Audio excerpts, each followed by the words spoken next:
Have you considered the fate of pesticides? Pull out your hose and grab your can. We're about to integrate another Pest Geek podcast. Hi, everybody. Frank Hernandez here, and welcome to the Pest Geek podcast, bringing you the latest news, products, and politics from today's leading industry pros, offering you their technical marketing and growth strategies to give you, the pest management professional, that killer edge.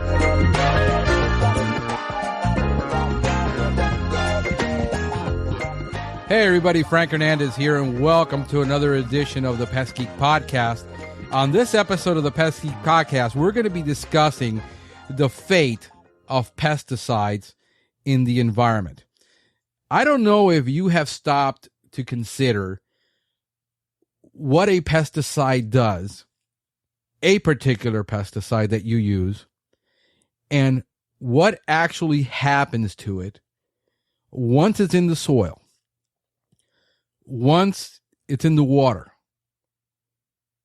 And I think as true professionals, as PMPs, as technicians, as those who own and manage pest control businesses, we need to have an understanding of what happens to a pesticide once we introduce it to the environment.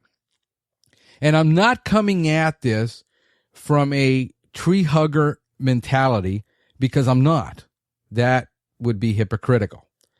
I am not anti-pesticide. I am not anti-industry. I'm pro-industry. However, I am for the responsible management of the products that we use and for the environment which we live in. And I think we need to seriously look at this, because in a lot of the courses, a lot of the CEU classes that I have taken over the years, this is touched upon, but only as air drift, only as absorption is not a whole lot talked about, mostly drift, mostly how it contaminates water, but we haven't really considered, and we need to look at it from both aspects. One, from the environmental aspect. Two, from the profitability or cost prospect. Why? Because if you don't understand how a pesticide behaves once it's on a surface, once it's on a leaf, once it's in the soil, you could be wasting a ton of product, which at the end of the year could translate to a good percentage of your profit, from hundreds to thousands of dollars to hundreds of thousands of dollars, depending on the size of your operation. But every time it is taught, it's usually only taught from the environmental protection standpoint. Never do we look at both sides. Usually the conversation is one-sided. And what I have learned over the last maybe 6 to 7 years about how I use my pesticides, how I select them, how do I apply each one of them, based on a conservative view, not only environmentally, but fiscally. I am responsible for the fiscal vitality of my company. And how I manage those chemicals will depend on my profitability in tough times and also my stewardship of the environment. Let's take a look at what we're talking about, because pesticides behave differently. All of them behave differently in the soil and on different surfaces. We're mostly looking at the persistence of pesticides and the mobility of pesticides from an environmental perspective. How long does it last in the soil? That's a very good question to ask. How long does that pesticide last in my soil? And your soil could be totally different from my soil, and I know it is. Here's why. I have taken a look at agronomy and applied agronomy to my pest control business, not only for the horticultural part, but also from the GHP perspective. And here's why. I live in a state called Florida that has a very geospecific soil type. As a matter of fact, it is geospecific. There is nowhere else in the world where we have this particular type of soil. We have a calcareous soil. Now, there are calcareous soils all over the world, but this particular one is only here in South Florida. And this calcareous soil is rich in calcium carbonate. And by that, it makes it very, very, very alkaline, highly alkaline. When soil becomes highly alkaline, pesticides break down very, very quickly.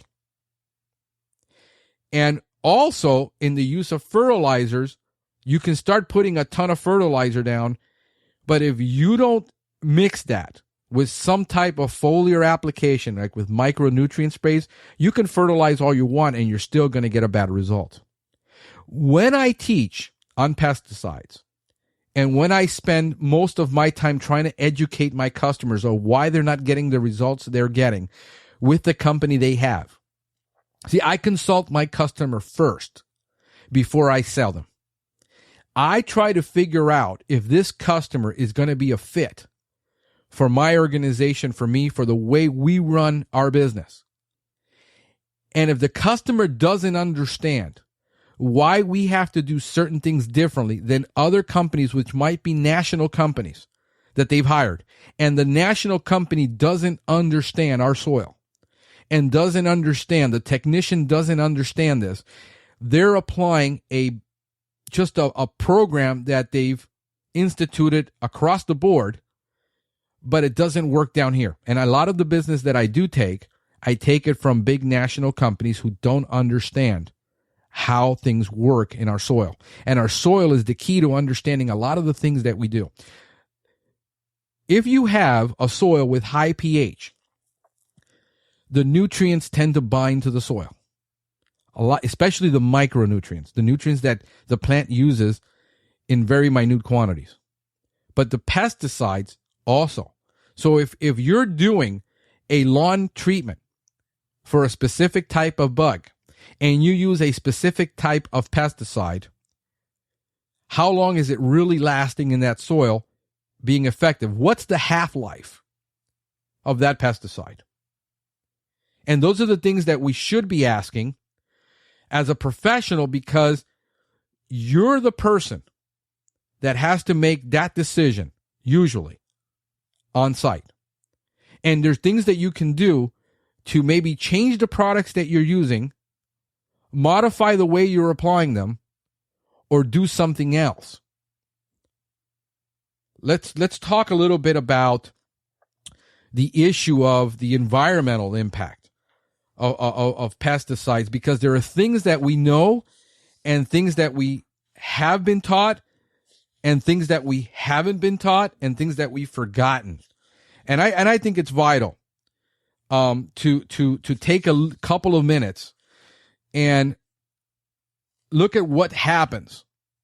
And at the end, I'm going to give you a really cool website that you can use to check the product that you're using and see how it behaves in your particular soil and in your particular environment, in your particular climate. And those are things that we need to look at, is our climate. We have a hot and humid and rainy and wet climate down here. It's not the same climate that you have in Arizona or New Mexico. Totally different. So if you're dealing with a national company, and this is for the small, independent, how you win more business from large national chains is by being a real expert on your environment. That has been a key for me, to be able to explain to a customer with detail why that program they're using is never going to work and it's not giving them results. And they're complaining about my high price, because my price is higher than a national chain. My price is higher than most GHP people because I deal in a lot of high-end ornamentals. And when they're comparing my price and saying your price is twice as much, I have to be able to justify why my price is twice as much. Why does it cost twice as much to do it? Because of the way I have to do it in order to give them the results they want. And I think we need to look at that. How does a pesticide behave in your particular climate? What is the transport process? What's the transfer process? What is the transformation of that pesticide? How does it transform itself? Do you understand the soil permeability of that product? Do you know your soil pH? And what I intend to do in this podcast is not give you all the answers, because I can't give you all the answers. I don't know your particular situation in your particular part of the world. But I can give you enough information that you can find out and ask the right questions and become an expert in your part of the world, in your locality. Because to a lot of us that are small solopreneurs,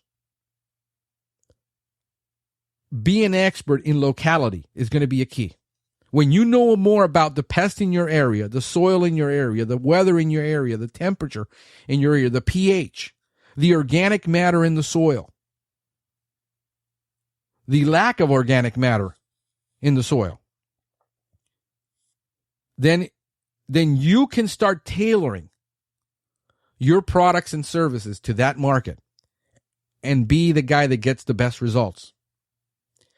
A lot of you that are listening to me are saying that I'm nuts, are thinking this is too much time, too much knowledge, and people aren't willing to pay for it.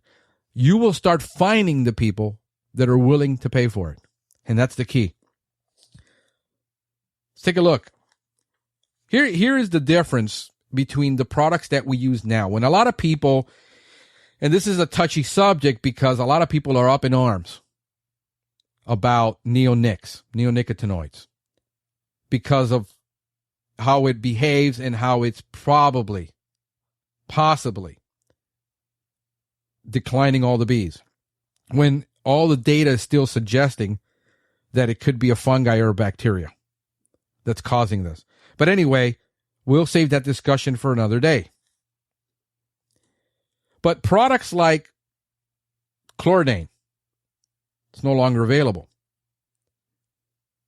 40% of the half-life of the remaining product will remain in the soil for 14 years. This is why people, and this is why I try to educate a lot of people that the stuff that we used to use, the method that we used, was a can sprayer. The can is the icon of the pest control industry. B&G has done a fantastic and phenomenal job of making their can the icon of the industry. Here's the problem. These products are no longer around. No longer do you have a product that you can apply and solves every one of your problems. They don't exist. Yet the can seems to be the icon of the pest control industry. And if you try to get rid of it, you will receive resistance and backlash from your own customers when you're trying to do the right thing for them. It's always about doing what's best for the client. And you have to educate your client that a lot of the things that you used to do, the practice of baseboard spraying, can be actually counterproductive when you're using repellents and you don't have residual value anymore, but you're still using the practice. DDT, 17 years, 39% would remain still in the soil after 17 years. You see, those products are all gone. And a lot of the practices that we have about spraying and baseboard, and I do very little spraying. Actually, I do. The only thing that I absolutely spray that I can't get away from is lawns. I can use granular, but I'm still using a pesticide for the lawn. I just replaced the method of spraying and which costs about 30% more to do a granular. There are some times when that's beneficial. It depends on the situation. But things that are going to affect the transport of pesticides. I'm going to give you a list of things that you need to evaluate on your own. Like I said, I'm not telling you what to do. I'm just telling you what you can ask and what you can find out about and whether you can make changes that are more effective for you. Low risk of water contamination. Well, water solubility. If the pesticide that you're using has a low solubility, you have a lower risk. I have the choice here in Florida to use 2 basic treatments for 3 actually, 3 brand names, Merit, Meridian, or Safari for doing root drenches. I still rather use imidacloprid. They're all nicotinoids. But for the soil that I have, the solubility, the type of soil, and the product, the one that's going to work best in my type of soil is going to be Merit, imidacloprid. The other 2 is one, Meridian is less, it's more soluble, but it's still less soluble than Safari. Safari is by most the highly soluble. It's not a very good idea to use it in a sandy soil, rocky soil that we have with no organic matter. It doesn't bind very well. You see, so I can use a really expensive product, which is like the Bentley of the market, or I can use a much less inexpensive product that performs better in my soil. And that's what I look at. Absorption. If the absorption of the soil is high, you have very little contamination in the water. If the persistence of the pesticide, how long it's going to last around in the environment, is low, you have less groundwater contamination. If the texture is fine clay, you're going to have high soil absorption. It's going to linger around a little bit longer around there. It's not going to drain. It's not going to leach. If you have a high organic matter, it's better. Microbes, okay, in the soil. How deep is that groundwater? Is it 40 meters? Is it 20 meters? Is it 8 meters? See, if you know where your groundwater is, here our groundwater, our water table, 8 to 10 feet, we got a water table. That's it. That's how low, we're under sea level in some areas. If you're above sea level, hey, that's much better for you. Rain. Does it small infrequently, or does it just downpour, 20 inches? All that is going to affect how your product is going to behave. And if you can take a product that can behave better in your environment, and here's what I'm going to tell you. Even this, I know that some people don't see it. I've tried explaining this to a lot of people.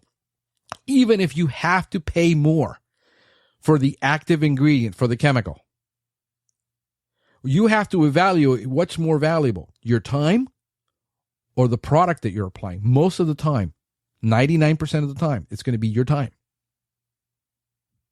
not the chemical. Here's why. I have people who like to use these old fungicides and old insecticides.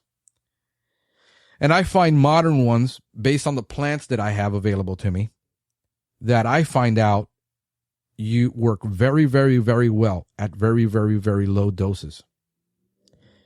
And the comparison they're making is this bottle costs $300 and this bottle costs $65. Okay, let's look at what the real cost per application is, first of all.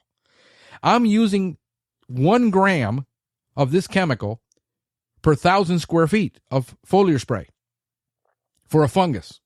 And you have to use 1 to 4 ounces of that active ingredient. Who's putting out more product into the environment? You or I? You are. How much is it really costing you? If my application cost me 36 cents to 65 cents per 1,000 square feet, how much is yours costing you? Second of all, how many applications do I have to make with my product? If I can make 1 application and get control 80% of the time, how many applications do you have to make with your product? So you got to make another trip and another application to get real control. See, you sometimes you have the illusion of control, but you don't really have control. And that's what I'm looking at is if a change in the pesticide, even though, yeah, you pay for that bottle $300, it might last you the entire season. How many of times do you have to rebuy the product that you're using now? And notice I haven't mentioned any names of a product that I'm using that I said, well, compare it to this one. We could do that. So that's where I'm going with this, is about the persistence of the product. Question about how long do you need that product to persist in the environment to get control? Well, if you talk to the customer, a customer doesn't want to pay for an application every 2 months. If he can get away with one application every 6, he'd be tickled. But he's not considering the impact on the environment, that he's really paying for a product that's going to persist for 6 months in your soil. What's the impact to his environment? What's his risk that he doesn't understand? See, as professionals, we are stewards of what we have. We decide what we're going to do. Here's an example.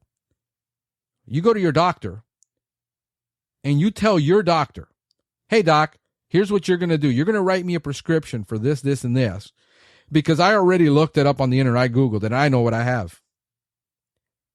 He's either going to laugh you out of the office or he's going to stop you right there and says, listen, I'm the doctor here. I'm going to tell you what you have because I'm the one responsible for writing that prescription.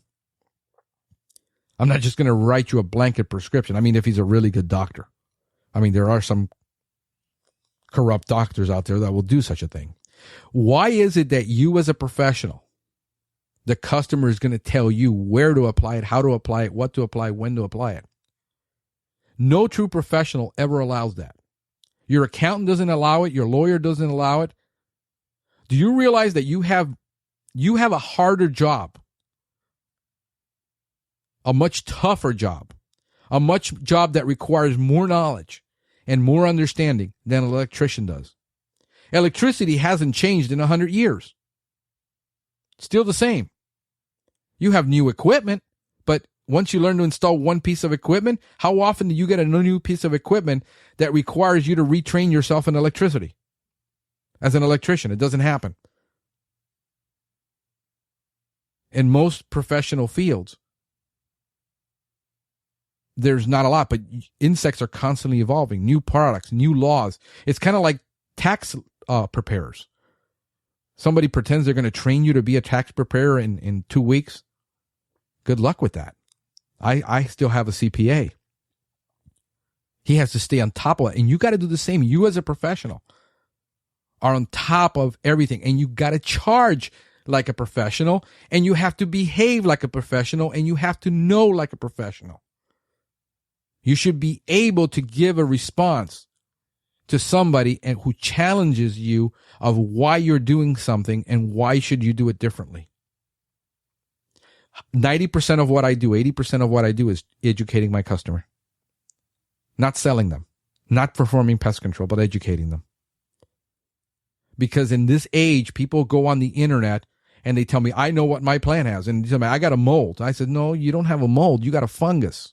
It's a big difference. And the reason you have a fungus on you got it is because of the weather and because of these conditions. Sometimes they'll call me and say, well, my says I have a fungus, and they'll treat it with a fungicide. When he has a mold brought on by the excrement of aphids, which is sugar, and it grew on there. If you take care of the insect, the mold is gone. Customers are telling us constantly because they're going online and they think they know what's going on. They don't understand all of the stuff that's involved. How does it transport, the pesticide transport in water? How does it transport itself in soil? How does it transport itself through the air after you have applied it? Through volatilization.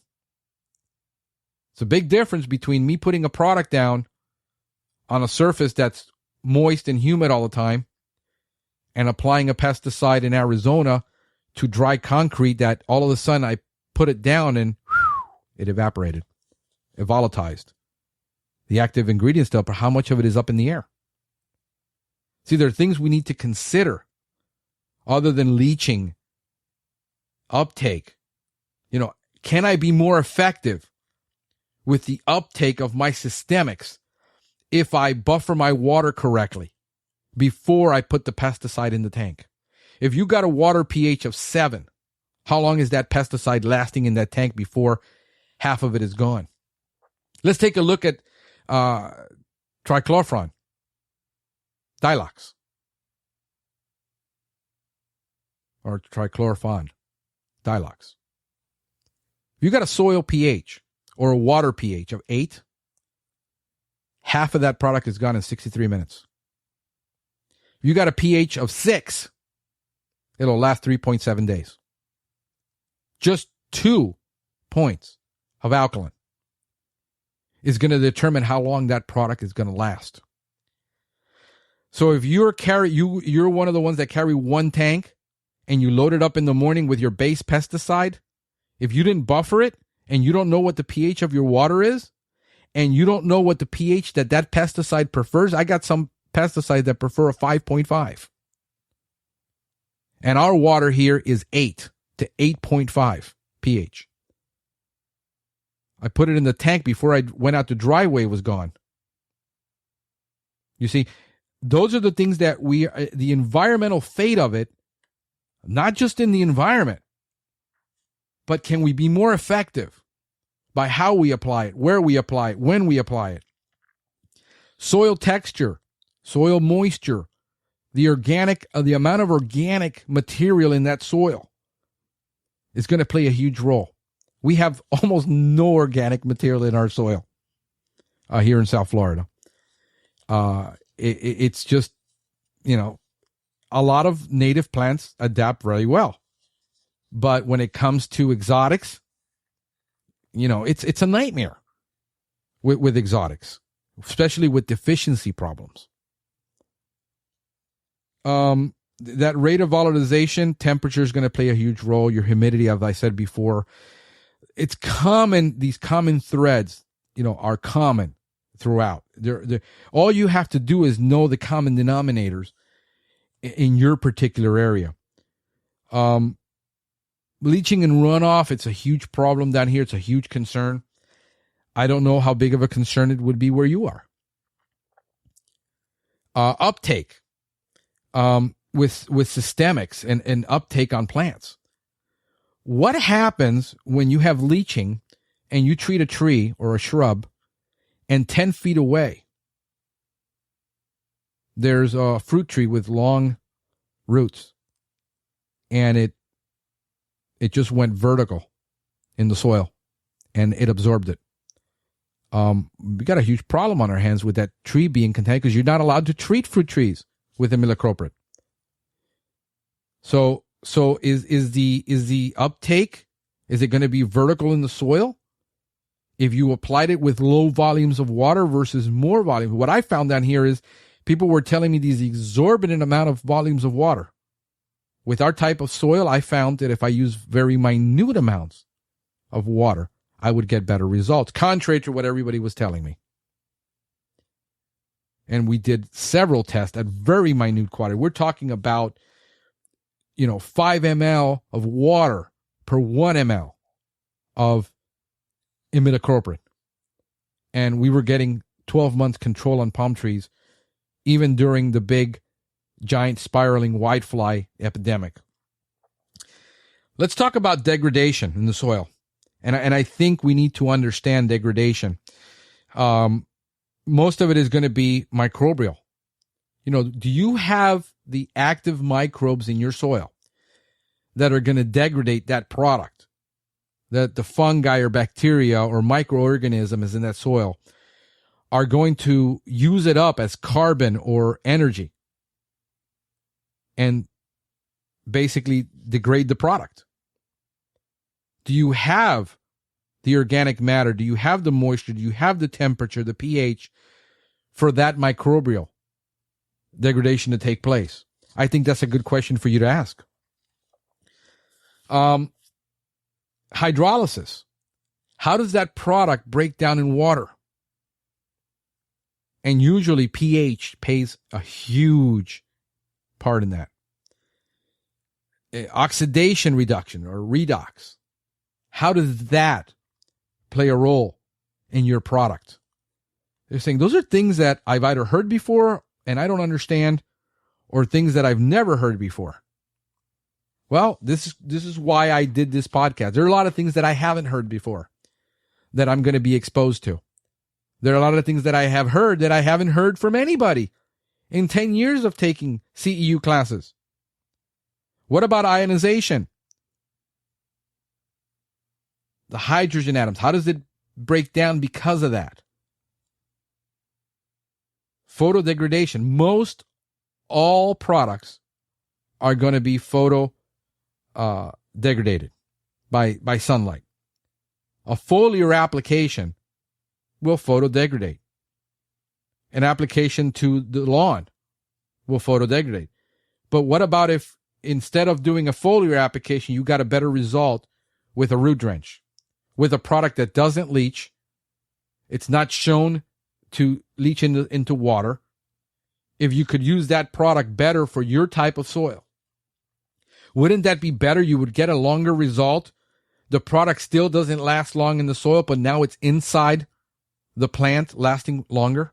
That's what we figured out with our weather. You know, can't spray anything because 2 minutes later the rain washed it off or the sun burned it up. We could get better aesthetics, better control, less product, less chemical, less water, and we get better results for our clients.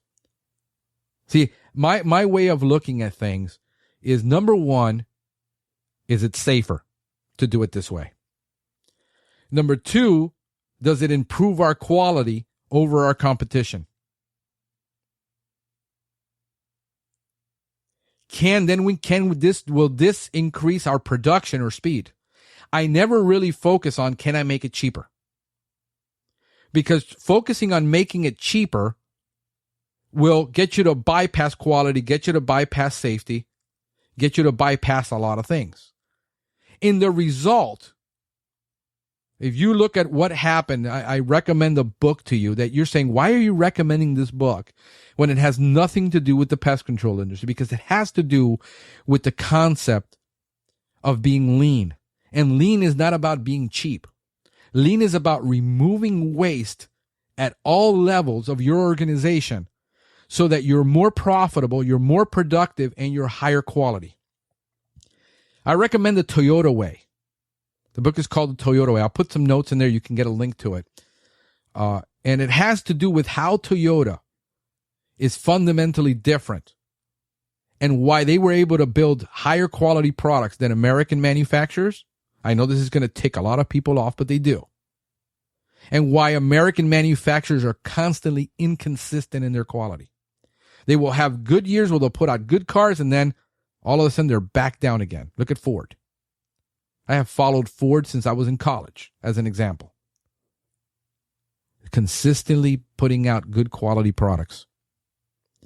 And we can learn a lot from that manufacturing concept over in our service industry. And you can apply it and learn how that's done. Let's go on to, we were talking about photodegradation. I think for us, the sun plays a huge role.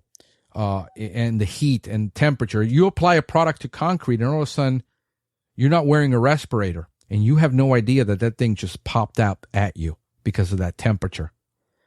When you should have been using a respirator, even if you're not doing micro spraying.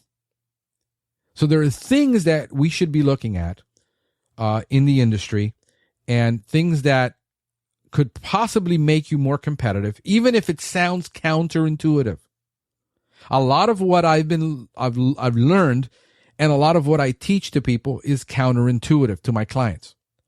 They have an idea of what they think they understand, and I come to them with an understanding from a scientific and practical view of why it is that what they're doing is counterproductive. And I want you to consider that. Consider it. I'm going to give you the NPIC website at npic.orst.edu, the National Pesticide Information Center.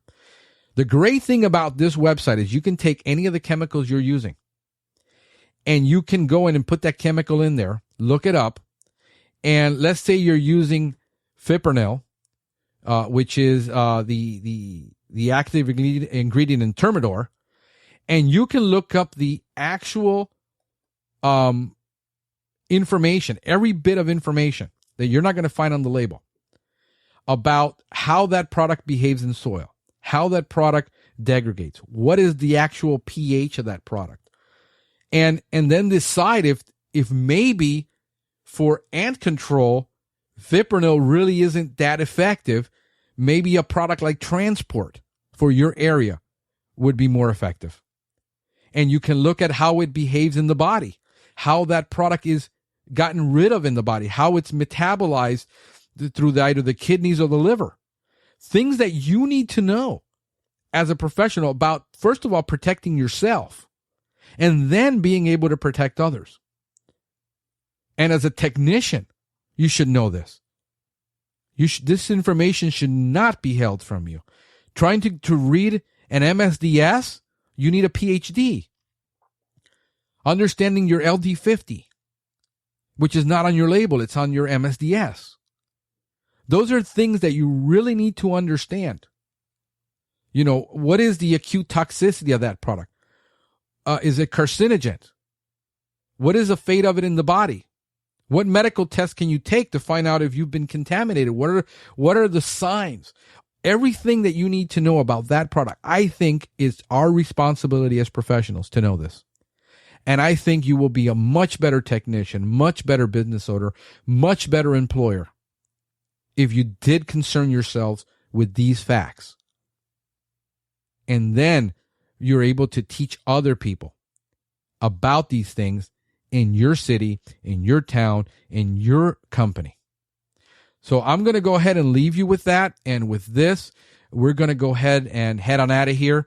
I'd like to remind you about our website is pestgeekpodcast.com. Also on Twitter at pestgeekpodcast. You can find our news feed and you can call us from anywhere in the world. You can dial us up on our, we have a 24-hour, 7-day-a-week phone line that you can go ahead and give us a call at, and you can leave a recorded message if you want to have your question on the air heard. If you're timid, well, you can just write us an email at Franklin at pestgeekpodcast.com. Feel free to shoot me an email. And then also you can check out, the phone number is 707-395-7378. That's 707-395-7378. Feel free to leave your name, the name of your company, your question or your comment. And even if it's a negative comment, we would like to hear from you. We really appreciate the time that you have invested in listening to this and the time you've given us. And I hope that it does help you become a better pest control technician and give you that killer edge. Until next time, folks. Thank you for listening to the Pest Geek Podcast. If you have enjoyed the Pest Geek Podcast, please give us a rating, write a review, or subscribe to the channel. You can join the Pest Geek Society by visiting pestgeekpodcast.com. Thank you for listening. See you next time.